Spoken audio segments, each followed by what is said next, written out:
নমস্কার। আপনি কি জানেন, মানুষ মৃত্যুর পর শুধু স্বর্গে যায় না, নরকও আছে।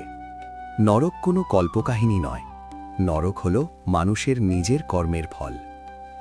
আজ আমরা জানব নরকে কোন পাপের কি শাস্তি হয় এবং সেই শাস্তি থেকে মুক্তির উপায় কি। এই ভিডিওটি শেষ পর্যন্ত দেখুন, কারণ শেষের কথাগুলো আপনার জীবন বদলে দিতে পারে।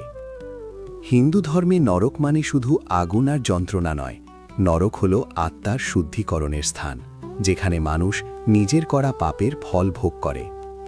গরুর পুরাণে বলা হয়েছে, যমরাজ প্রত্যেক আত্মাকে তার কর্ম অনুযায়ী বিচার করেন। প্রত্যেক পাপের জন্য আছে আলাদা নরক এবং আলাদা শাস্তি। প্রথম পাপ হল মিথ্যা বলা ও প্রতারণা।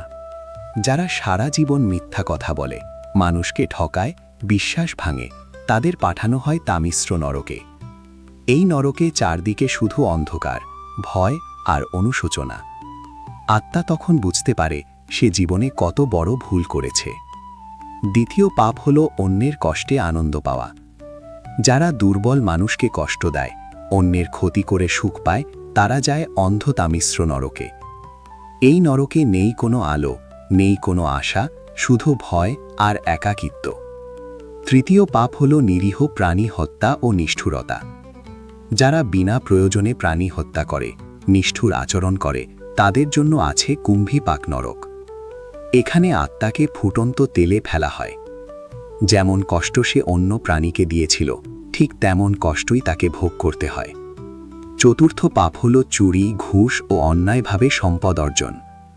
যারা চুরি করে, ঘুষ খায়, অন্যের হক মেরে খায়, তাদের পাঠানো হয় কৃমি ভোজন নরকে। এখানে পোকা মাকড়ে ভরা যন্ত্রণা নিজের পাপকেই নিজের শাস্তিতে পরিণত করে। পঞ্চম পাপ হল নারীর অসম্মান ও ব্যভিচার। যে নারীকে সম্মান দেয় না, তার চরিত্র নষ্ট করে, তার জন্য আছে লৌহশঙ্ক নরক। এখানে আত্মাকে লোহার শলাকায় বিদ্ধ করা হয়। ষষ্ঠ পাপ হল পিতামাতার অবমাননা। যারা বাবা মায়ের কষ্ট বোঝে না, তাদের কথা অমান্য করে, তারা যায় কালসূত্র নরকে। এই নরকে আত্মাকে ভয়ঙ্কর যন্ত্রণা ভোগ করতে হয়। সপ্তম পাপ হল দান না করা ও অহংকার। যারা সম্পদ পেয়েও গরিবের পাশে দাঁড়ায় না, দান করে না, তাদের জন্য আছে শূকরমুখ নরক। এখানে আত্মাকে ক্ষুধা, লাঞ্ছনা ও অপমান সহ্য করতে হয়। এখন সবচেয়ে গুরুত্বপূর্ণ প্রশ্ন, এই সব পাপ থেকে মুক্তির উপায় কি? প্রথম উপায় হল সত্যের পথে চলা। মিথ্যা ছেড়ে দিন, সত্যকে জীবনের পথ বানান। সত্যই সবচেয়ে বড় ধর্ম। দ্বিতীয় উপায় হল মন খুলে দান করা। দান শুধু টাকা নয়, দান হল ভালোবাসা, সময়, সহানুভূতি। তৃতীয় উপায় হল পিতা মাতার সেবা। যে বাবা মায়ের সেবা করে, তার জন্য নরকের দরজা বন্ধ হয়ে যায়। চতুর্থ উপায় হল ভগবানের নাম স্মরণ। রাম নাম, কৃষ্ণ নাম, হরি নাম। এই নামই আত্মার আশ্রয়। পঞ্চম উপায় হল অনুতাপ ও সংশোধন। ভুল করলে স্বীকার করুন, ভুল থেকে ফিরে আসুন। শাস্ত্রে বলা হয়েছে, অনুতাপ পাপের অর্ধেক ধ্বংস করে। বন্ধুরা, নরক আমাদের ভয় দেখানোর জন্য নয়, নরক আমাদের সচেতন করার জন্য।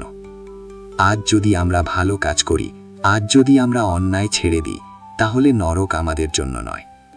ভালো থাকুন, ধর্মের পথে থাকুন, মানবতার পথে থাকুন। এই ভিডিওটি যদি আপনার হৃদয়ে স্পর্শ করে থাকে, তাহলে লাইক করুন, শেয়ার করুন আর চ্যানেলটি সাবস্ক্রাইব করুন। কারণ ধর্ম শুধু বিশ্বাস নয়, ধর্ম হলো সঠিক জীবনযাপন।